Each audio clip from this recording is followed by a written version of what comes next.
Bonjour à toutes et à tous et bienvenue dans cette nouvelle séance. Un tien vaut mieux que deux, tu l'auras. C'est l'expression qui qualifie le mieux cette séance du jeudi 25 avril 2019 et pour cause, les indices commencent à patiner de manière tout à fait significative. On a indiqué hier au travers de ce même Good Morning Market que les gérants commençaient à se retirer des marchés actions qu'on avait accusés, qu'on avait plutôt noté.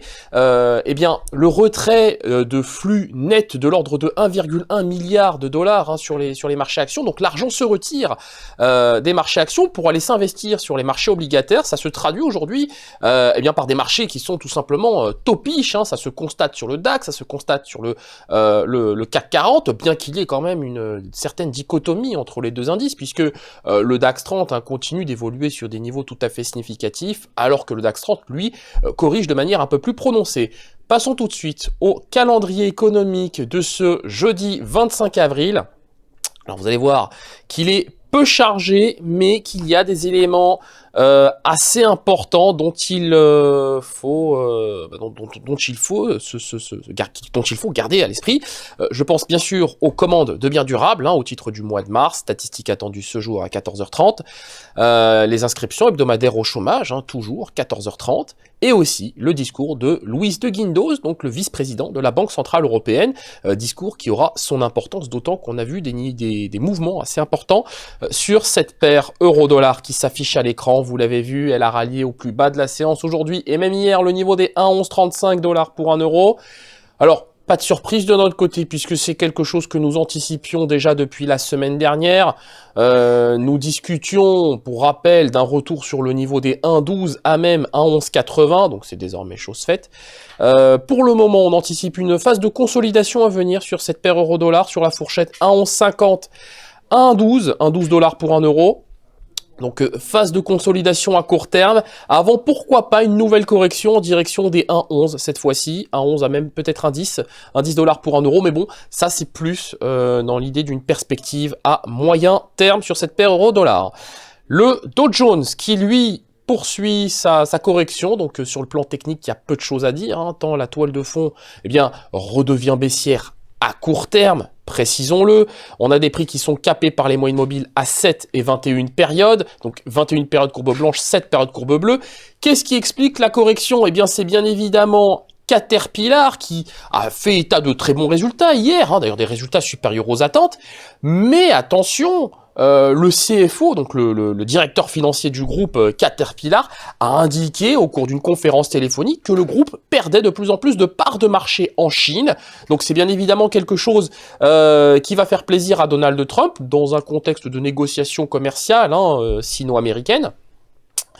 Évidemment, c'est quelque chose qui pénalise à court terme le Dow Jones. Donc sur le niveau des 26 500, nous estimons que l'indice pourrait continuer son repli en direction des 26 459, d'autant que nous sommes dans une phase de prise de bénéfices sur l'indice Dow Jones.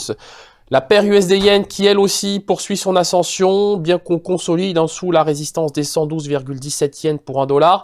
Les prix restent soutenus par la moyenne mobile à 21 périodes. Néanmoins, le RSI est lui orienté à la baisse au-dessus, mais évolue toujours au-dessus, de sa zone de neutralité à 54,6. Donc attention, en cas de rupture de cette moyenne mobile à 21 périodes, nous pourrions retrouver le niveau des 110,9 yens pour 1 $.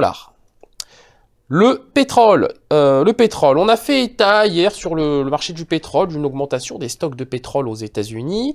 C'est quelque chose c'est une annonce qui n'a pas pénalisé outre mesure le contrat WTI, bien au contraire. Ça a permis à l'actif de consolider sur des niveaux tout à fait significatifs, au-dessus d'ailleurs du niveau des 65,5 $ le baril. Qu'est-ce qui peut bien soutenir le pétrole? Eh bien, c'est cette annonce de Donald Trump, ou plutôt c'était quelque chose qui était déjà dans les tuyaux évidemment, mais la confirmation du fait que Donald Trump ne prolongera pas les dérogations accordées à 8 pays importateurs de pétrole iranien, alors parmi lesquels l'Italie, la Grèce, Taïwan, la Turquie. Bien d'autres encore. Alors évidemment, donc Donald Trump ne prolongera pas ces dérogations. En contrepartie, certains pays du Golfe ont indiqué qu'ils augmenteraient leur production de pétrole afin de compenser le manque à produire imputable à l'Iran. C'est une annonce qui, bon bah voilà, ne soutient pas qui ne pénalise pas, pardonnez-moi, outre mesure le contrat WTI. C'est pour cette raison qu'on reste positif sur cet actif en direction des 66,3 $ le baril à court terme. Terminons cette analyse matinale avec le DAX 30 qui lui commence à corriger. J'indiquais en introduction que nous avions des marchés un peu topiches, donc sur des plus hauts, un peu trop hauts, alors que les indices, les marchés actions enregistrent des retraits de flux assez importants, de l'ordre de 1,1 milliard net la semaine dernière, pour la semaine terminée au 19 avril, pardonnez-moi, rappelons-le. 12 285, c'est l'objectif à court terme. 12 250, l'objectif dans un second temps, une fois que le support des 12 285 aura lâché. C'est quelque chose qui, de notre point de vue, est complètement plausible. Donc une phase de consolidation s'ouvre sur l'indice DAX 30. Rien de bien surprenant de notre point de vue. Merci d'avoir suivi ce Good Morning Market. Nous allons nous quitter sur cette note. Comme d'habitude, nous vous souhaitons une très bonne séance de trading, une très bonne journée. N'hésitez pas à partager, liker ou encore commenter cette vidéo. Au revoir.